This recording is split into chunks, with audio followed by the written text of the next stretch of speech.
Oke, baiklah, Nanda semua. Bismillahirrahmanirrahim. Assalamualaikum warahmatullahi wabarakatuh. Waalaikumsalam Waalaikumsalam warahmatullahi wabarakatuh. warahmatullahi wabarakatuh. Alhamdulillahilladzi hadana lihada wa ma kunna linahtada laula an hadana Allah. Asyhadu an la ilaha illallah wa asyhadu anna Muhammadan abduhu wa rasuluh. Raditu lillahi rabban wa bil Islam madina wa bi Muhammadan nabiyya wa rasulah. Nanda semua yang berbahagia, Alhamdulillah pada pagi hari ini kembali lagi kita bersua melalui virtual karena diberlakukannya WFH di kampus kita kalau setiap hari Jumat. Sebelumnya minal aidin wal faizin, semoga Nanda semua selalu sehat walafiat dan penuh keberkahan setelah menjalani 1 bulan penuh dalam berpuasa di bulan Ramadan. Dengan semangat baru, semoga kita semua senantiasa memiliki dedikasi yang tinggi untuk terus mengembangkan potensi kita sebagai calon intelektual, calon pemimpin di masa depan. Baiklah, Nanda semua, pada kesempatan ini kita akan berbincang di seputar makalah mata kuliah kita, dan saya lihat sudah ada makalah dari kelompok kedua ya. Jadi untuk mengefisienkan waktu, kita berikan kesempatan kepada kelompok dua untuk memimpin diskusi kita pada kesempatan ini. Dan untuk peserta supaya dibuka semua kameranya ya, biar semua kelihatan solid dan punya komitmen yang sama untuk mengikuti perkuliahan. Silakan kelompok dua untuk menampilkan PowerPoint-nya. Eh, Tabe Pak, yang presentasi pertemuan hari ini tuh kelompok tiga Pak. Kalau kelompok dua Oh, itu kelompok satu sama kelompok dua itu yang pertemuan lalu Pak oh, presentasinya. gitu ya. Kelompok tiga, yang mana kelompok tiga? Hadir, Pak.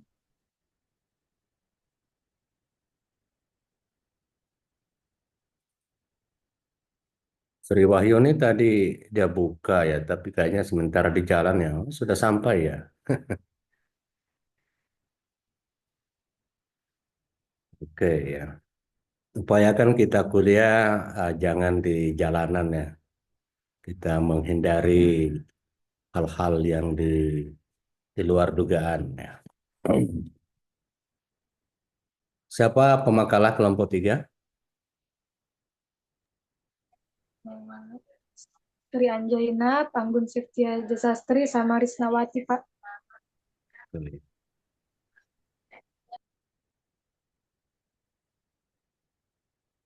Hadir semua ya, yang kelompok tiga. Hadir, Pak.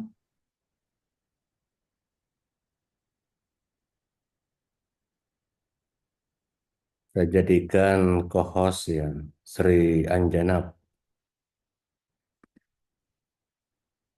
Oke, bisa ya ditampilkan PowerPoint-nya ya.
Kalau ada yang terkendala bisa dibantu ya. Saya Febi ya bantu temannya. Kalau terkendala men-share PowerPoint-nya di Zoom. Ya, Pak.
Baik, Bismillahirrahmanirrahim. Assalamualaikum warahmatullahi wabarakatuh.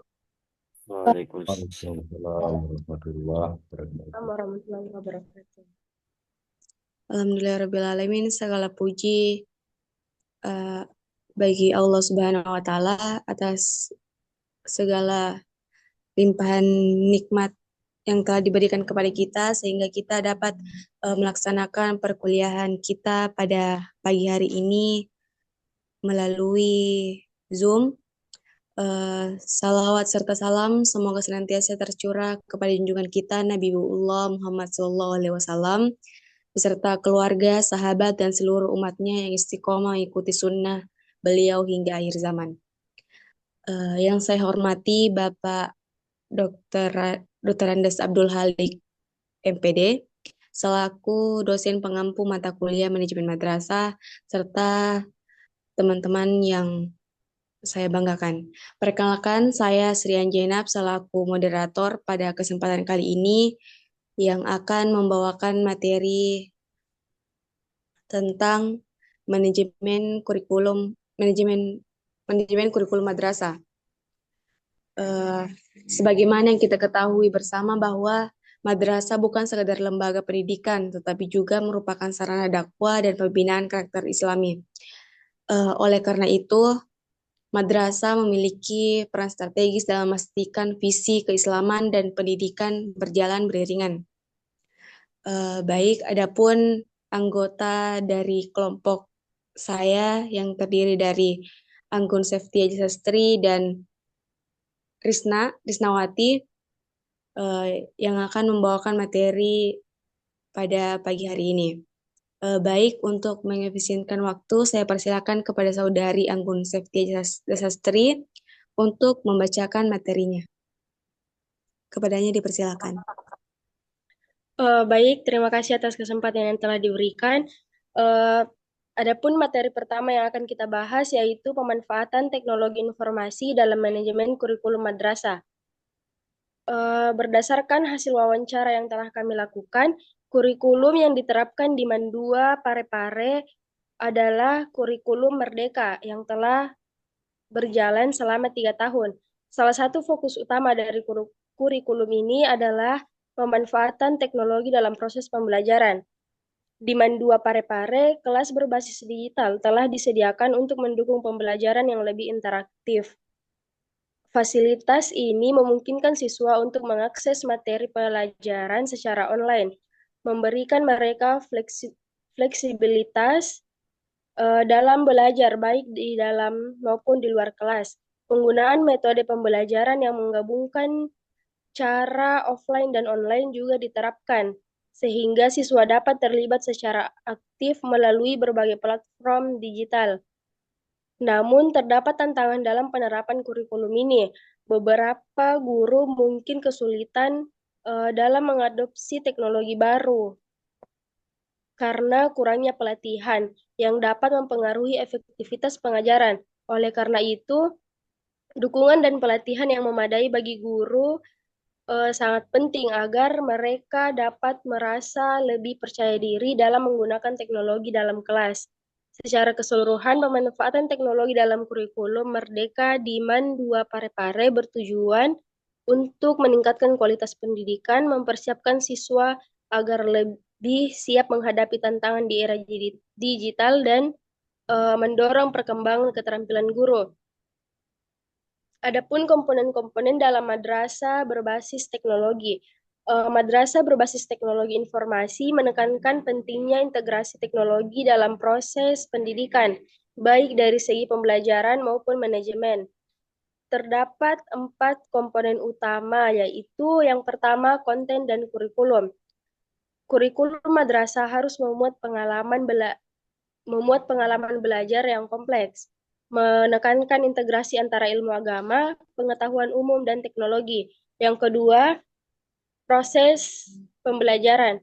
Pembelajaran harus memanfaatkan teknologi, baik dalam mata pelajaran, teknologi maupun non-teknologi. Yang ketiga, sarana dan prasarana. Madrasah harus dilengkapi dengan infrastruktur TIK seperti komputer, internet, dan jaringan informasi di ruang kantor, kelas, laboratorium, dan perpustakaan.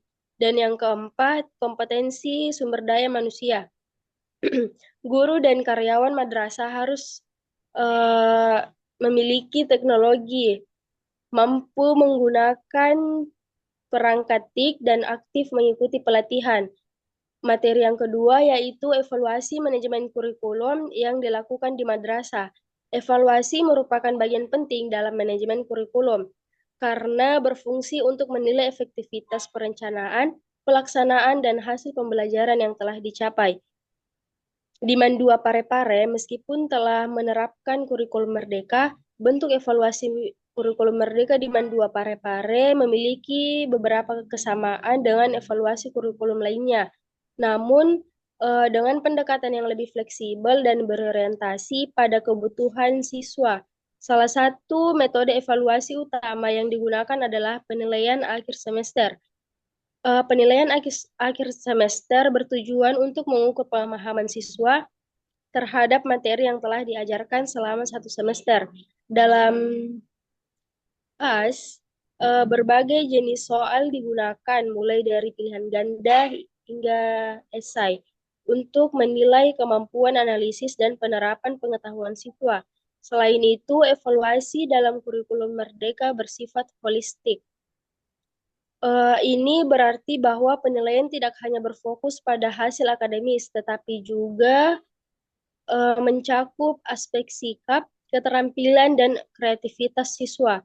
Dengan pendekatan ini, evaluasi memberikan gambaran menyeluruh tentang perkembangan siswa. Evaluasi juga dilakukan secara berkelanjutan melalui tugas harian, proyek, dan penilaian formatif. Umpan balik dari guru sangat penting dalam proses ini, karena membantu siswa memahami kekuatan dan area yang perlu diperbaiki. Ini juga memberi kesempatan bagi siswa untuk melakukan refleksi terhadap proses belajar mereka dan memberikan masukan tentang metode pembelajaran yang digunakan. Baik, saya kembalikan ke moderator. Baik, selanjutnya saya persilakan kepada Saudari Risnawati untuk membacakan materi tentang nilai-nilai filosofi yang mendasari tujuan kurikulum madrasah. Kepadanya dipersilahkan.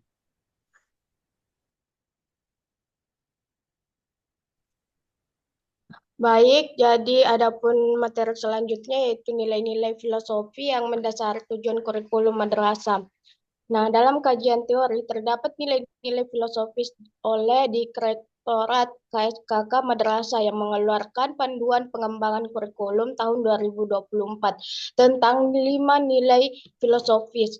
Adapun penjelasan dari 5 nilai filosofis tersebut adalah yang pertama, perspektif ibadah kepada Allah Subhanahu wa taala.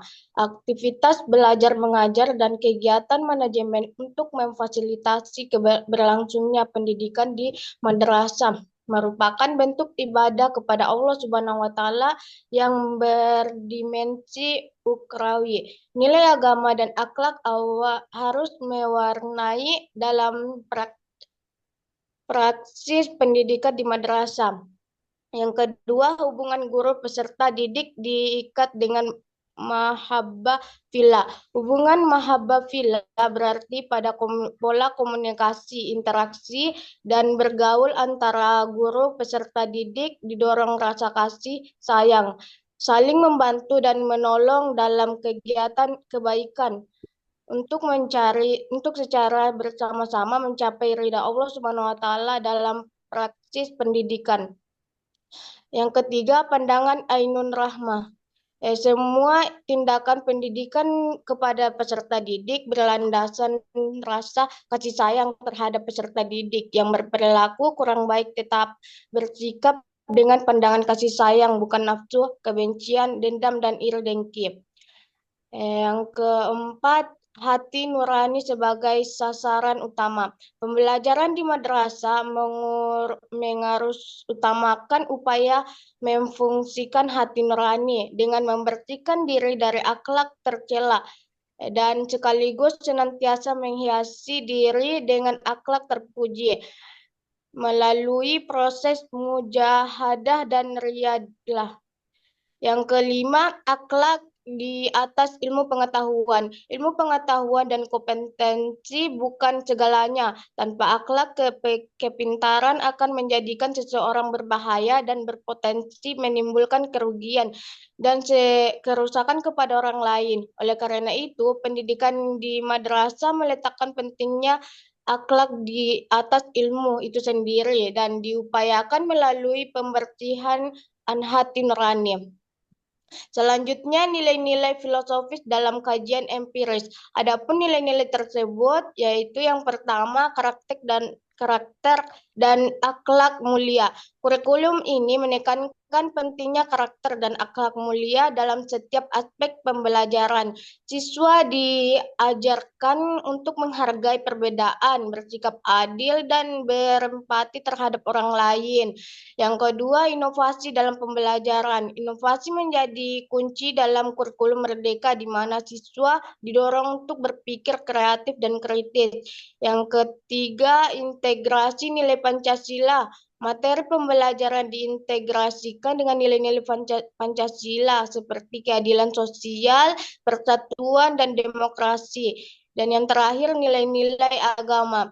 Kurikulum juga mengintegrasikan nilai-nilai agama dalam setiap pelajaran. Siswa didorong untuk mengamalkan ajaran agama dalam kehidupan sehari-hari seperti kejujuran, rasa syukur, dan kepedulian terhadap sesama. Ini membentuk karakter siswa yang tidak hanya cerdas tetapi juga berakhlak baik. Dengan menekankan nilai-nilai filosofis yang berkarakter inovatif dan berakhlak mulia, kurikulum Merdeka di Mandua Parepare bertujuan untuk menciptakan generasi yang siap menghadapi tantangan masa depan sambil tetap berpegang pada prinsip-prinsip Pancasila dan nilai-nilai agama. Materi selanjutnya, implementasi nyata di MAN 2 Parepare. Kajian empiris menggambarkan bagaimana nilai-nilai filosofis tersebut diterapkan secara nyata di MAN 2 Parepare melalui kurikulum Merdeka. Contoh implementasinya yang pertama, penerapan profil pelajar Pancasila dan rahmatan lil alamin yang menanamkan karakter nilai agama, moralitaso, inovasi dalam pembelajaran untuk mendorong kreativitas dan berpikir kritis yang selaras dengan pendekatan filosofis yang mendalam. Yang kedua, integrasi nilai agama dan Pancasila dalam setiap aspek pembelajaran yang mencerminkan filosofi pendidikan madrasah secara langsung. Yang ketiga, penerapan pada akhlak dan karakter mulia. Sebagai teori menyatakan bahwa pendidikan harus mengedepankan akhlak dibandingkan hanya aspek kognitif. Jadi kesimpulannya dari hubungan keduanya antara teori dan empiris, yaitu teori adalah arah dan fondasi praktik, sementara empiris adalah perjalanan nyata menuju arah itu. Keduanya saling melengkapi. Teori memberikan dasar normatif, sementara data empiris memastikan bahwa implementasinya berjalan sesuai arah dan yang telah ditentukan. Baik, selanjutnya saya arahkan kepada moderator. Baik, terima kasih. Selanjutnya saya buka sesi tanya jawab kepada teman-teman yang ingin bertanya. Silahkan diaktifkan mikrofonnya dan Saya pertanyaannya di moderator. grup. Baik, saya persilakan kepada Saudara Arfan. Baik, terima kasih atas kesempatannya. Langsung saja, adapun pertanyaan saya yaitu mengenai kebutuhan kontekstual siswa, yaitu apakah kurikulum yang sudah diterapkan sudah mempertimbangkan kebutuhan kontekstual lokal siswa di Parepare atau masih terlalu bersifat nasional dan umum? Mohon dijelaskan. Saya kembalikan ke moderator. Baik, terima kasih atas pertanyaannya. Selanjutnya kepada teman-teman yang ingin bertanya, saya persilahkan. Saya persilakan kepada Saudari Nurani Samutiara. Baik, terima kasih atas kesempatannya. Saya Nurani Samutiara dari perwakilan kelompok 2. Di sini saya akan bertanya mengenai seperti yang telah dijelaskan oleh kelompok 3 tadi, bahwa kurikulum yang diterapkan di MAN 2 Parepare adalah kurikulum Merdeka, yang mana kurikulum Merdeka ini telah berjalan selama 3 tahun. Kemudian salah satu fokus utama dari kurikulum ini adalah pemanfaatan teknologi dalam proses pembelajarannya. Namun dalam implementasinya terdapat tantangan yang dihadapi, yaitu salah satunya kesulitan guru dalam penggunaan teknologi dan kurangnya pelatihan. Menurut kelompok kalian, strategi apa yang seharusnya dilakukan oleh pihak MAN 2 Parepare untuk mengatasi tantangan dalam implementasi kurikulum Merdeka, khususnya dalam aspek pemanfaatan teknologi? Kemudian jelaskan dengan langkah nyata yang bisa dilakukan oleh MAN 2 Parepare. Itu saja pertanyaan dari saya kembalikan ke moderator. Baik, terima kasih atas pertanyaannya. Selanjutnya apakah masih ada yang ingin bertanya?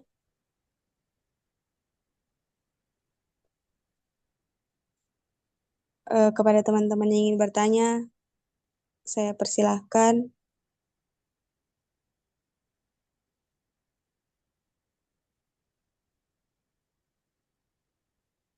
Apakah sudah tidak ada yang ingin bertanya?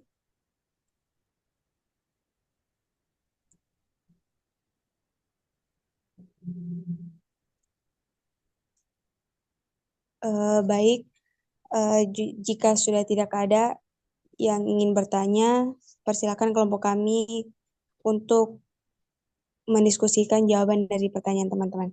Selanjutnya saya alihkan kepada Bapak.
Baik, saya persilahkan kepada Saudari Risnawati untuk menjawab pertanyaan dari Saudara Arfan tentang apakah kurikulum yang diterapkan sudah mempertimbangkan kebutuhan kontekstual lokal siswa di Parepare atau masih terlalu bersifat nasional dan umum. Kepada Saudari Risna, saya persilahkan.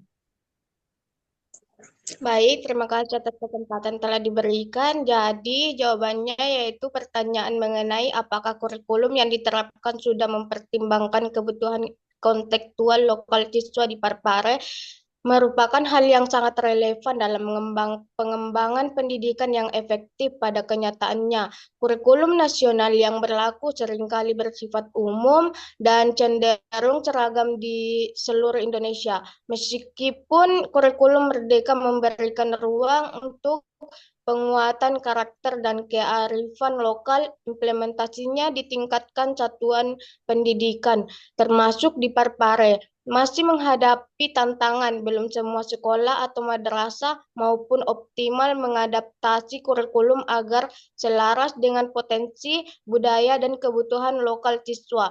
Oleh karena itu, sangat penting bagi para pengelola pendidikan di Parepare untuk lebih proaktif dalam mengintegrasikan nilai-nilai lokal seperti budaya Bugis, kearifan pesisir, dan kondisi sosial masyarakat ke dalam proses pembelajaran agar kurikulum menjadi lebih bermakna dan kontekstual bagi peserta didik.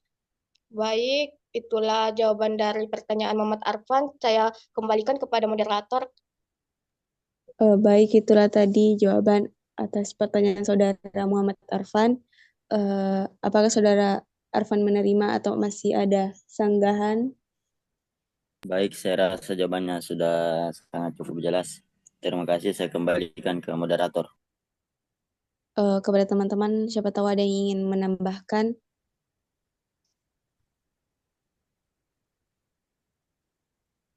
Jika tidak ada, kita beralih ke pertanyaan Saudari Nurani Samutiara, yaitu tentang seperti yang telah yaitu tentang strategi apa yang seharusnya dilakukan oleh pihak madrasah seperti Men2 Parepare untuk mengatasi tantangan dalam implementasi kurikulum merdeka, khususnya dalam aspek pemanfaatan teknologi. Jelaskan dengan langkah nyata yang bisa dilakukan. Kepada Saudari Anggun Septia Sastri, saya persilahkan. Baik, strategi yang bisa dilakukan oleh Men2 Parepare untuk mengatasi tantangan dalam pemanfaatan teknologi dalam implementasi kurikulum harus bersifat terstruktur, berkelanjutan, dan berbasis kebutuhan guru. Ada beberapa langkah nyata yang bisa dilakukan oleh pihak madrasah. Yang pertama, peningkatan kompetensi guru melalui pelatihan rutin. Madrasah perlu mengadakan workshop atau pelatihan intensif tentang teknologi pembelajaran seperti penggunaan LSM, Learning Management System, aplikasi digital interaktif, dan media pembelajaran berbasis TIK. Pelatihan ini sebaiknya bersifat berkala dan disesuaikan dengan level kemampuan guru. Yang kedua, membentuk tim inovasi teknologi pembelajaran. Madrasah dapat membentuk tim kecil yang terdiri dari guru-guru yang lebih mahir dalam teknologi. Tim ini bertugas mendampingi guru lain membuat modul sederhana dan memberikan konsultasi praktis agar implementasi berjalan lebih efektif.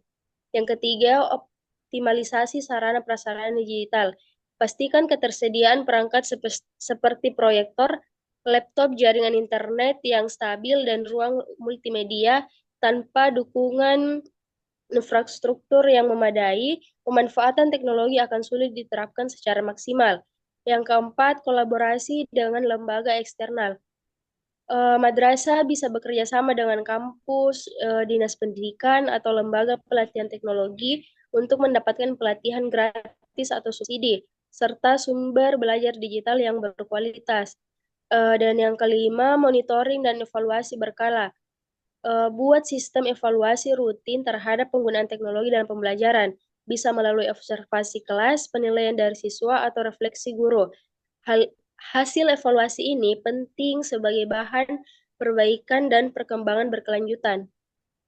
Baik, saya alihkan ke moderator. Baik, itulah tadi jawaban dari pertanyaan Saudari Nurani Samutiara. Apakah menerima jawaban dari kelompok kami atau masih ada tambahan atau sanggahan? Baik, jawabannya sudah sangat cukup. Jawaban saya terima, saya kembali ke moderator. Baik, terima kasih. Eh, kepada teman-teman yang masih ada yang ingin bertanya, saya persilahkan.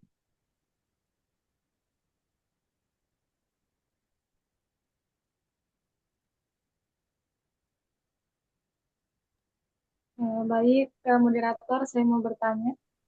Ya, dipersilahkan. Baik, sebelumnya terima kasih atas kesempatan yang telah diberikan kepada saya. Tadi yang sudah dijelaskan kepada pemateri yaitu kurikulum yang telah diterapkan di Man 2 Parepare yaitu kurikulum Merdeka. Nah, pertanyaan saya yaitu sejauh mana implementasi kurikulum Merdeka di Man 2 Kota Parepare benar-benar mencerminkan prinsip merdeka belajar dan bukan sekedar perubahan administratif semata. Terima kasih. Saya kembalikan ke moderator. Baik, terima kasih atas pertanyaannya. Kepada teman-teman ya, apakah masih ada yang ingin bertanya?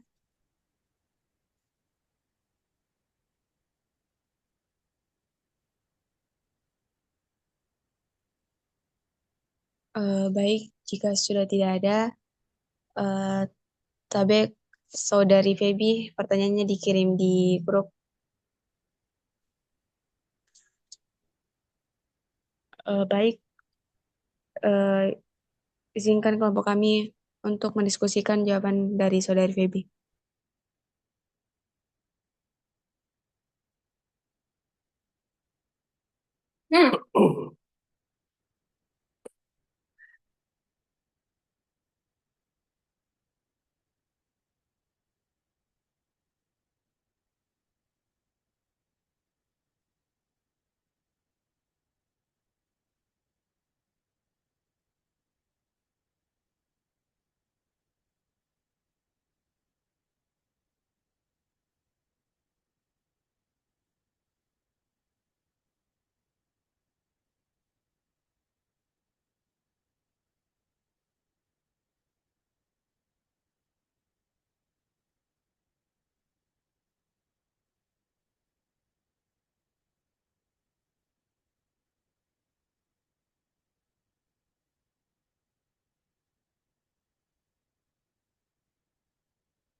Baik, saya akan menjawab pertanyaan dari Saudari Feby tentang sejauh mana implementasi kurikulum Merdeka di Man 2 Kota Parepare benar-benar mencerminkan prinsip merdeka belajar dan bukan sekedar perubahan administratif semata.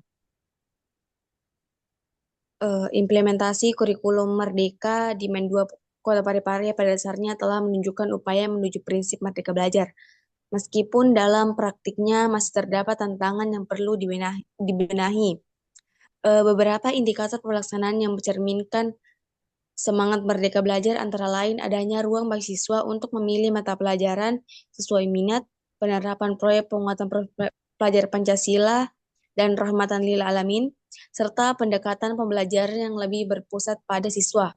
Namun di sisi lain, masih terdapat kecenderungan bahwa perubahan ini lebih bersifat administratif, seperti penyesuaian format perangkat ajar dan laporan tanpa disertai perubahan mendalam dalam paradigma mengajar guru.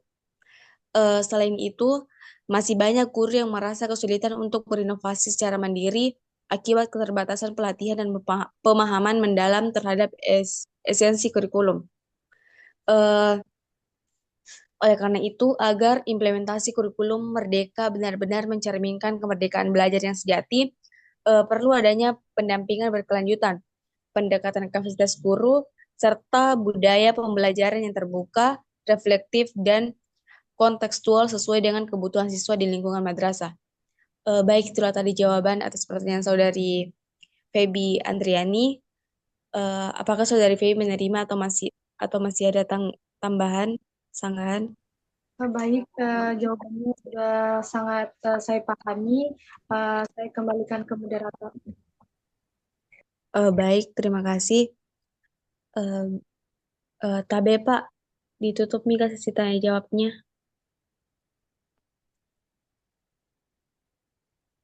Ya. Dari tadi saya lihat bakso ya. Mana bakso? Ya.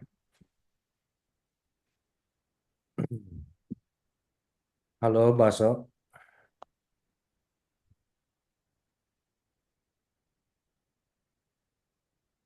Ya, silakan komentar bakso.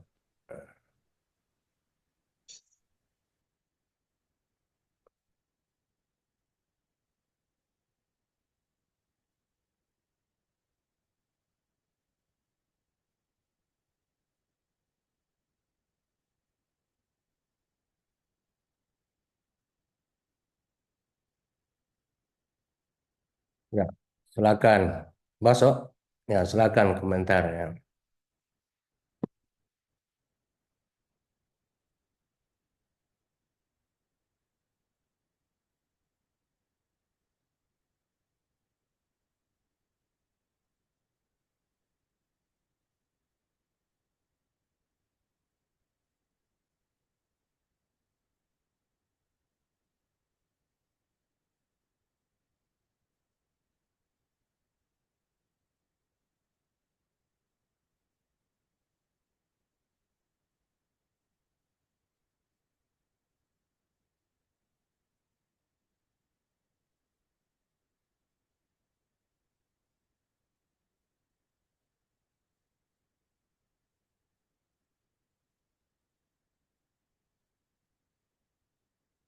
So, silakan bertanya bakso. Ya.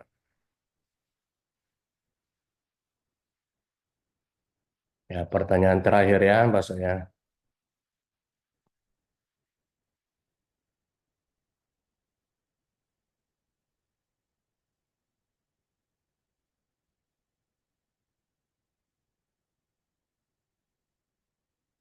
Kenapa dimatikan bakso?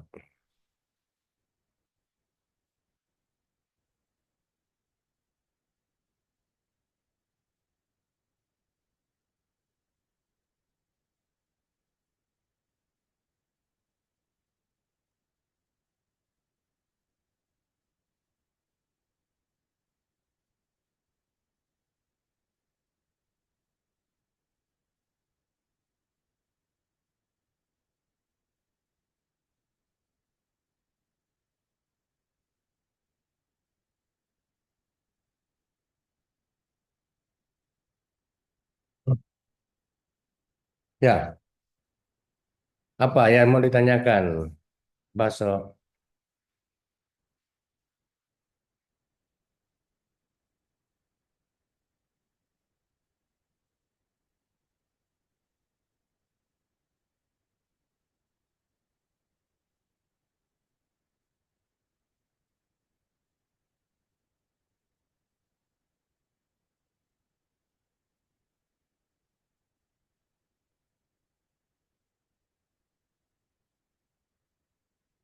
Masih terkunci moodnya besok.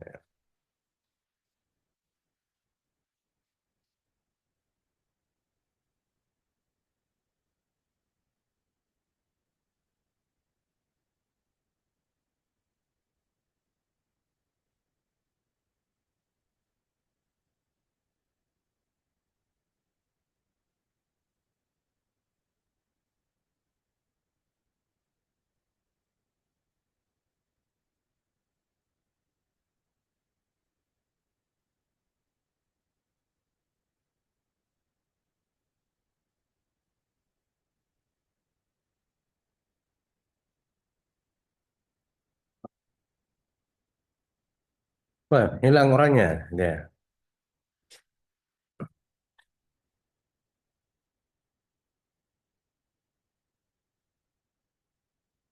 Ya, mungkin tidak ada pertanyaan dari Baso. Baiklah, Nanda semua. Kemana Baso? Ya, si terkunci.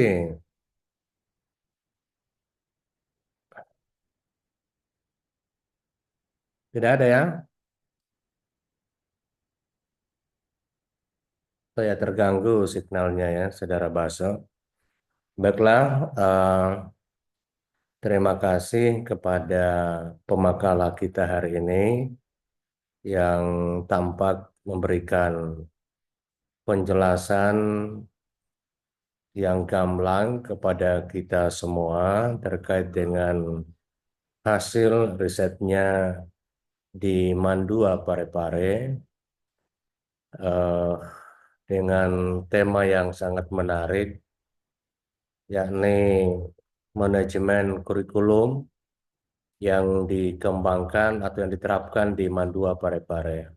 Nah, karena itu kita berikan aplaus untuk kelompok pemakalah kita hari ini.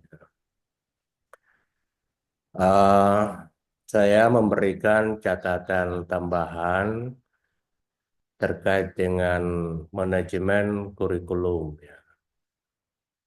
Jadi kurikulum itu merupakan suatu eh, ruh atau spirit dalam kegiatan pendidikan formal. Apakah itu di sekolah, madrasah, pondok pesantren, atau di perguruan tinggi. Jadi di lembaga pendidikan yang dididik, yang dibina, digembleng, dilatih itu adalah peserta didik yang tentunya memiliki eh, ekspektasi ke depannya, memiliki cita-cita, memiliki harapan besar, dan bahkan dipersiapkan menjadi pemimpin di masa depan.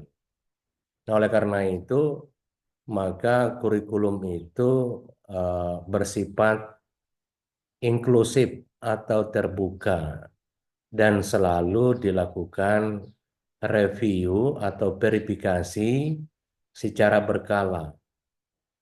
Kenapa? Karena yang dibina, yang dididik itu adalah generasi muda, pemimpin masa depan, maka harus dipersiapkan berbagai macam kompetensi, berbagai macam pengetahuan, karakter, dan tentu kecakapan-kecakapan yang akan dipersiapkan agar bisa beradaptasi, bisa berkompetisi di masa depan. Sehingga kurikulum ini eh, membutuhkan satu eh, disiplin ilmu yang disebut dengan manajemen, dan ini membantu kurikulum untuk terus melakukan perbaikan secara berkelanjutan. Jadi kalau berbicara tentang manajemen kurikulum, tentu kurikulum ini merupakan suatu eh, konsep yang bersifat terbuka, yang selalu siap untuk diperhadapkan dengan dinamika kemajuan yang ada, dan sehingga uh, selalu mengalami perubahan. Nah, secara teoritiknya bahwa kurikulum ketika ingin dikonstruksi di lembaga pendidikan, maka sejatinya tentu eh, dilakukan tracer study ya. Jadi tracer study ini yakni melakukan kajian terhadap dunia eksternal.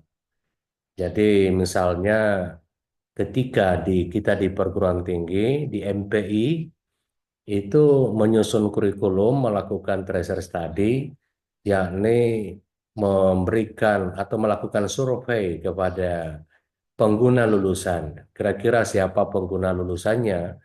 MPI itu ya misalnya kepala sekolah, kepala madrasah, eh, pimpinan perguruan tinggi atau lembaga-lembaga birokrasi eh, yang kita berikan angket ya untuk menjawab beberapa pertanyaan yang diajukan. Jadi misalnya kita tanyakan kompetensi apa yang dibutuhkan di lembaga pendidikan yang dipimpin. Jadi misalnya dia memberikan beberapa rekomendasi kompetensi yang dia butuhkan. Misalnya seorang sarjana yang memiliki kemampuan problem solving, kemampuan menyelesaikan masalah, kemampuan di bidang kepemimpinan, kemampuan di bidang teknologi digital, kemampuan di bidang public speaking atau bahasa asing. Jadi itu menjadi rekomendasi untuk diinput masuk ke dalam kurikulum. Tracer study juga dilakukan survei kepada alumni ya. Jadi misalnya kemarin kita juga meminta masukan-masukan dari alumni MPI. Jadi misalnya ya alumni MPI ini kan terjun ke dunia kerja. Jadi dia merasakan apa yang apa namanya kekurangannya mereka miliki atau tuntutan di dunia kerja seperti apa yang perlu dipersiapkan. Jadi itu akan memberikan rekomendasi di dalam penginputan di kurikulum kita itu. Lalu kita juga membutuhkan pandangan dari ahli. Jadi misalnya ada profesor di bidang manajemen pendidikan, ada profesor di bidang kurikulum, kita minta masukan-masukan itu ya. Jadi masukannya itu dia akan menjelaskan kalau di bidang manajemen pendidikan Islam, dia akan memberikan konsep-konsep keilmuan dan prediksi di masa depan. Seperti apa manajemen pendidikan Islam di masa depan. Lalu kita mendapatkan juga pencerahan dari pakar kurikulum seperti apa sejatinya kurikulum itu dikonstruksi mulai dari visi misi tujuan sasaran, kemudian pengembangan bahan ajar, pemetaan mata pelajaran atau mata kuliah, bobotnya setiap mata kuliah, strategi pembelajaran, dan sistem evaluasi yang akan dikembangkan. Jadi itu pakar kurikulum akan memberikan penjelasan yang lebih gamblang, komprehensif terkait dengan kurikulum, ya. Sehingga kurikulum itu tersusun secara ilmiah dapat dipertanggungjawabkan. Lalu kita juga meminta masukan, misalnya dari asosiasi. Jadi misalnya di MPI itu kan ada asosiasi namanya PPMPI. Perhimpunan Program Studi Manajemen Pendidikan Islam Indonesia ya. Jadi itu dosen-dosen MPI berkumpul di situ, lalu secara berkala mendiskusikan terkait dengan bagaimana eksistensi MPI, bagaimana prospek MPI, dan berbagai macam inovasi-inovasi yang mesti dikembangkan oleh MPI. Jadi itu secara eksternal kita meminta atau mendapatkan rekomendasi di dalam mengkonstruksi, merumuskan konsep kurikulum itu ya. Lalu tadi disinggung pemakala bahwa di dalam pengembangan kurikulum itu ada eh, nilai-nilai atau prinsip-prinsip yang mesti kita ikuti dan menjadikan sebagai inspirasi ya. Jadi misalnya ada tadi secara filosofis, secara saintis, secara psikologis, ada sosiologisnya, ada antropologisnya ya. Tadi yang disinggung tentang kearifan lokal ya. Kearifan lokal itu dimensi antropologisnya. Kalau psikologisnya itu dimensi bagaimana kecenderungan belajar peserta didik. Lalu dimensi sosiologisnya adalah bagaimana situasi kehidupan sosial di masyarakat ya. Secara kekinian ya, misalnya penguatan toleransi beragama karena sering terjadi konflik dan seterusnya ya.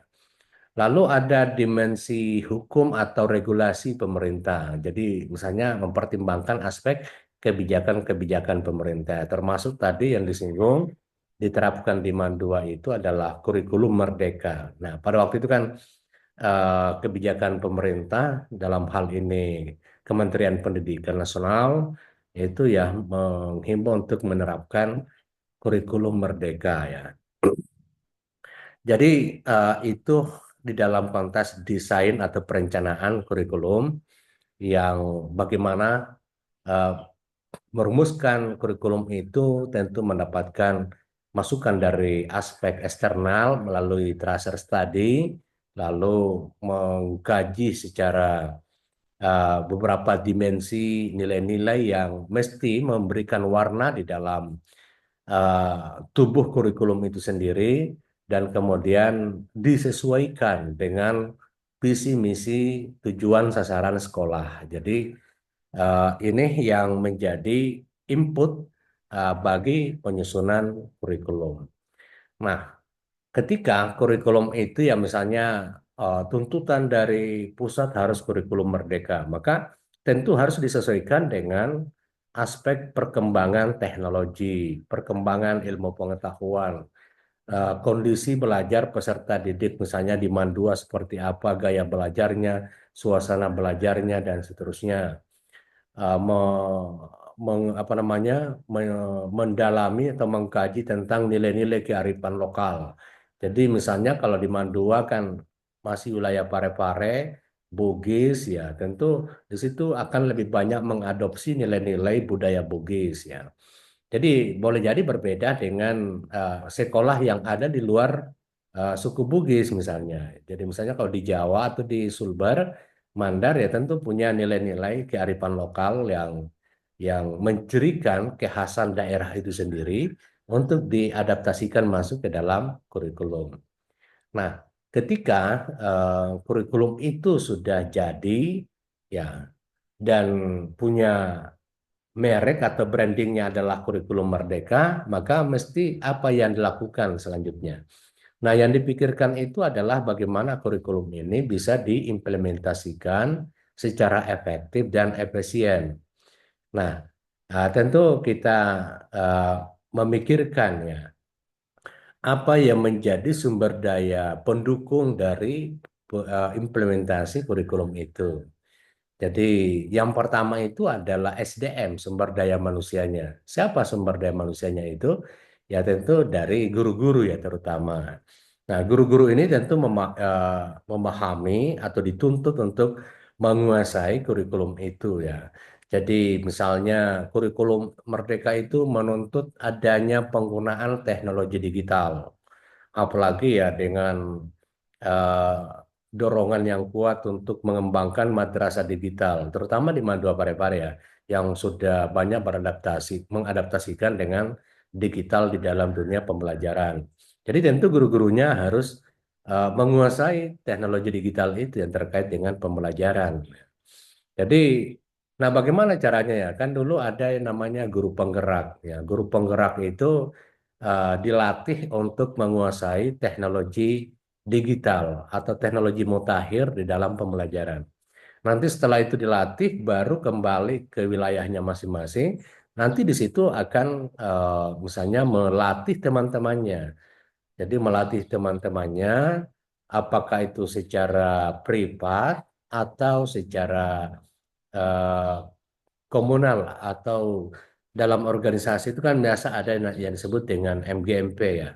Jadi MGMP itu musyawarah guru mata pelajaran tingkat kabupaten kota. Jadi berkumpul misalnya guru akidah akhlak ya, berkumpul di situ dan di situ kalau ada guru penggerak maka dia akan selalu membagikan ya atau membagikan ilmunya di bidang teknologi mutakhir kepada teman-temannya.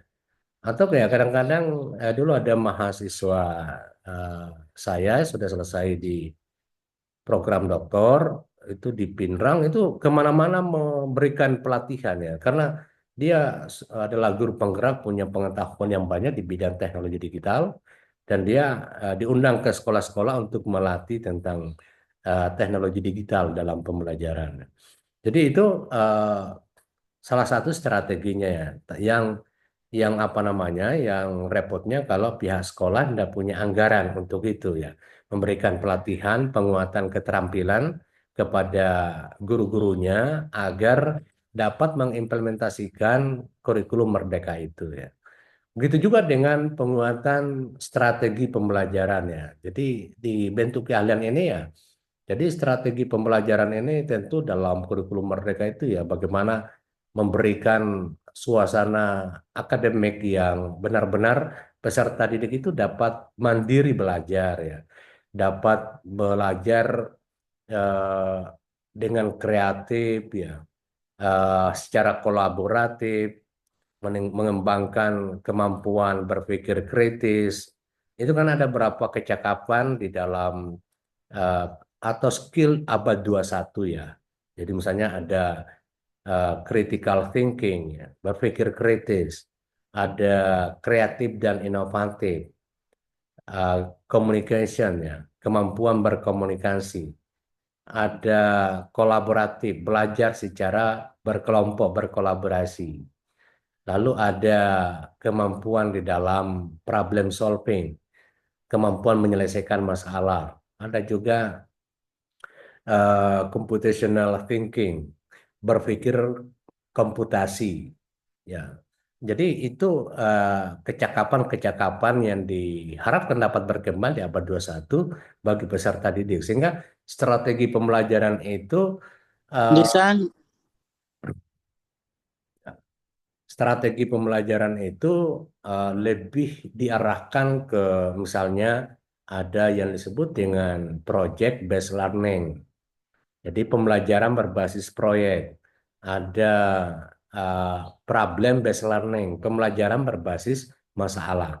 Jadi strategi pembelajaran ini terus dikembangkan supaya peserta didik dapat belajar dan mengembangkan kompetensinya sesuai dengan tadi tuntutan skill abad 21 ya.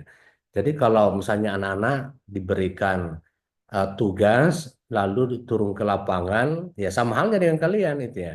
Jadi ini adalah semi project based learning yang kalian lakukan karena turun ke lapangan mencari data lalu dianalisis berdasarkan kaidah keilmuan lalu dipresentasikannya. Jadi itu akan melahirkan eh, kompetensi berpikir kritis ya. Karena tentu ya kalian akan menganalisis antara fakta di lapangan dengan teori. Jadi di situ akan dibutuhkan kemampuan berpikir kritis. Lalu di situ ada kolaboratif ya, pembelajaran secara berkolaborasi. yakni secara berkelompok. Ada kemampuan communication ya, kemampuan berkomunikasi. Ya termasuk berkomunikasi di dalam melahirkan sebuah karya ilmiah atau laporan penelitian di lapangan. Jadi itu bagaimana menarasikan hasil penelitian di lapangan itu bagian dari komunikasi ya. Kemudian kemampuan berkomunikasi di sini ketika laporan penelitian ini akan dipresentasikan di depan teman-teman. Jadi itu juga dibutuhkan kemampuan berkomunikasi ya. Jadi itu adalah bagian dari upaya di dalam uh, mewujudkan eh, skill abad 21 ya. Ya, kemudian terkait juga tadi dengan kreatif dan inovatif ya. Jadi kita selalu berpikir berkreasi, berinovasi, bagaimana caranya agar tugas kita ini bisa berjalan secara efektif dan efisien. Nah, lalu ada selanjutnya itu adalah bahan ajar ya. Jadi bagaimana bahan ajar dalam setiap mata pelajaran itu dikembangkan secara digital. Jadi ada pengembangan bahan ajar secara digital. Situ ada uh, bahan ajar berbasis teks, ya. Ada bahan ajar berbasis presentasi, ada bahan ajar berbasis video. Jadi itu 3 dimensinya ya. Jadi bahan ajar itu atau materi pelajaran, kalau yang berbasis teks itu kan ada dalam bentuk buku. Ya. Buku itu ada 3 jenisnya ya, secara umum. Ada e-book, ada book PDF, ada flipbook. Ya. Itu biasa kita temukan ya. Lalu ada yang bersifat modul ya. Ada modul, ada poster, itu semuanya teks ya. Juga seperti kalian punya makalah. Ya, makalah yang di PDF-kan itu bagian dari teksnya. Jadi kemudian yang kedua adalah dalam bentuk presentasi ya, yakni PowerPoint seperti tadi yang ditampilkan. Jadi ada juga aplikasi presentasi yang disebut dengan Prezi ya. Jadi bukan hanya dari Google atau PowerPoint, tapi juga ada Prezi. Dan nanti Anda semua bisa cari itu bagaimana uh, aplikasi platform Prezi itu lalu dikembangkan menjadi sebuah PowerPoint yang menarik ya. Ada beberapa memang aplikasi yang bisa kita kembangkan. Begitu juga dalam bahan ajar yang berbentuk video ya. Jadi membuat video pembelajaran ya. Video animasi, ada video dokumenter, ada video tutorial, video informasi dan seterusnya ya. Jadi tentu di sini misalnya yang paling banyak digunakan adalah ada dalam bentuk apa menggunakan aplikasi di Canva ya, membuat video-video itu dan itu juga bagian dari upaya untuk bagaimana peserta didik bisa tertarik mengikuti pembelajarannya karena melihat ada video yang disiapkan oleh guru. Lalu selanjutnya adalah sistem evaluasi ya. Jadi misalnya kalau kita mengikuti kurikulum terbaru yang berbasis digital misalnya, di dalam evaluasi itu kan ada yang disebut dengan assessment tools. Jadi ada pilihan-pilihan atau tools di dalam penilaian. Jadi misalnya ada yang berbentuk kuis ya atau kuisis, aplikasi kuisis, ada aplikasi Monkey Key, ada apalagi itu aplikasi-aplikasi di Google yang bisa kita kembangkan dan itu uh, yang dikenal sekarang itu adalah evaluasi atau tes berbasis komputer ya. Jadi apa istilahnya itu? Eh, Misalnya ya kalau ada tes CPNS ya, itu kan menggunakan komputer. Jadi langsung ditahu hasilnya dalam waktu yang singkat ya. Jadi misalnya kalau pilihan ganda itu langsung di misalnya 100 soal, waktunya 1,5 jam. Setiap soal punya waktu untuk menjawab 5 menit misalnya. Jadi itu tidak boleh lebih dari 5 menit. Kapan lebih dari 5 menit maka akan ketinggalan dan nantinya akan banyak soal yang tidak terjawab. Jadi itu memang cepat dan tepat itu ya dituntut di dalam uh, evaluasi yang berbasis komputer itu ya. Jadi ini merupakan kurikulum ya. Jadi dengan berbagai dimensinya di dalam komponen-komponennya. Lalu kurikulum itu harus dilakukan evaluasi secara berkala. Kalau biasanya kita di perguruan tinggi itu setiap 4 tahun ya dilakukan evaluasi kurikulum. Kalau Nanda ini kan semester 4 ya, itu masih menggunakan kurikulum MBKM. Tapi juniornya yang angkatan 2024 itu sudah menggunakan kurikulum OB. Jadi itu sudah beda kurikulumnya ya. Jadi, nah tadi eh, tentu kalau melihat tadi pertanyaan yang menarik itu diantaranya adalah apa yang menjadi core-nya, apa yang menjadi distingsi. Setiap ada perubahan kurikulum itu kan pasti ada tuntutan. Dan di dalam tuntutannya itu kan menjadi core, inti, menjadi distingsi pembeda dengan yang lain. Nah, kalau misalnya eh, ini secara umum ya, kalau kita berbicara kurikulum MBKM, itu kurikulum Merdeka Belajar, Kampus Merdeka, maka itu mahasiswa diberikan eh, kesempatan karena punya eh, hak-hak yang harus dipenuhi oleh perguruan tinggi untuk mengembangkan kompetensinya dan itu punya hak ya semacam hak untuk mendapatkan fasilitas belanja mata kuliah di dalam kampus ya. Karena salah ya sekitar 24 SKS ya di dalam kampus ya misalnya masuk MPI bisa belanja mata kuliah di luar prodi MPI ya tergantung di kita mau pilih mata kuliah yang mana itu ya. Jadi itu adalah haknya bagi mahasiswa. Kemudian eh, semester 6 itu ya punya hak juga untuk belanja mata kuliah di luar kampus ya.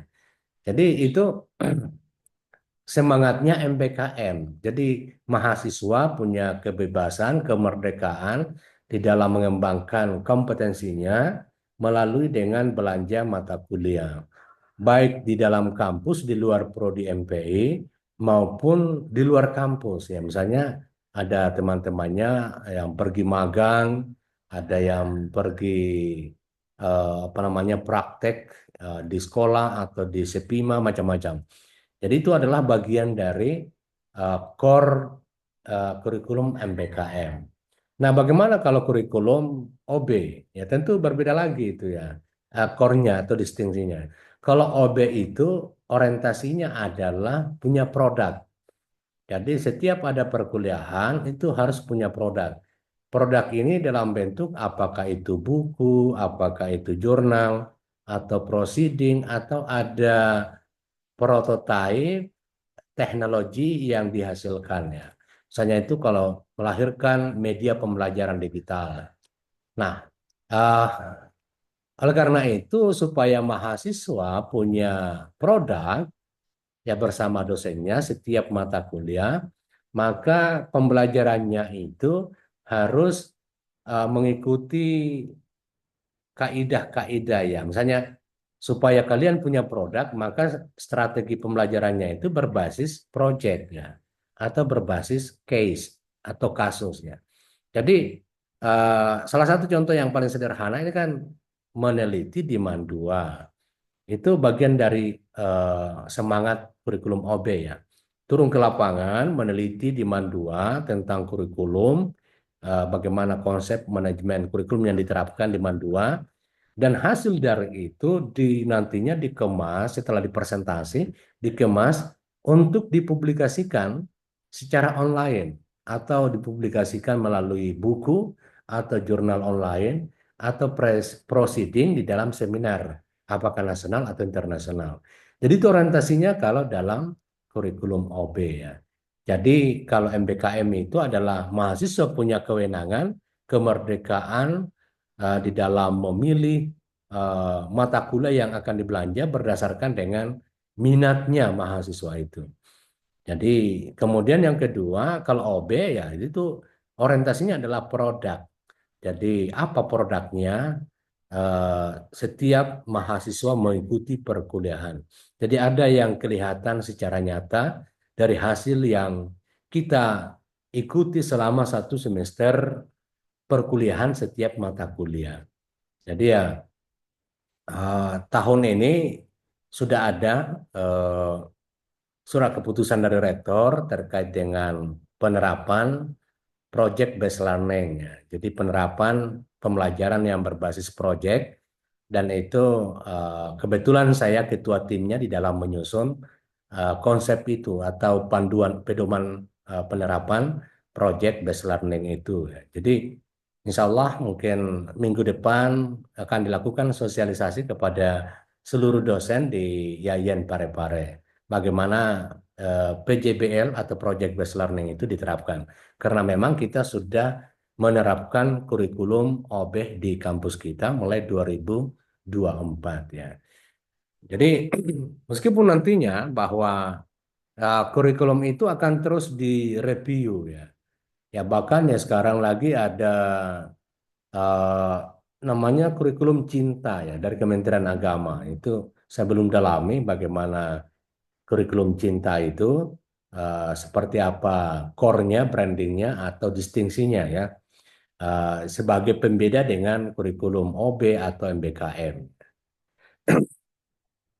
Jadi baiklah Nanda semua, untuk pertemuan kita kali ini sekira kita cukupkan, dan terima kasih kepada Nanda semua atas segala partisipasinya, dan mohon maaf jika ada hal yang kurang berkenan, dan mungkin ke depan kita agak lebih fleksibel, ya. Kalau ada waktu luangnya di kelas ini, kita mencari di luar hari Jumat supaya ada offline. Karena kalau selalu online kan ini ada suasana yang berbeda, ya. Jadi kita bisa selingi dengan offline, dan silakan cari waktunya yang luang, mudah-mudahan tidak bertepatan dengan waktu saya, terutama dalam waktu mengajar, ya, di kampus, ya. Oke, baiklah Nanda semua. Mudah-mudahan segala ikhtiar kita pada pagi hari ini bagian dari ibadah di sisi Allah Subhanahu wa Ta'ala.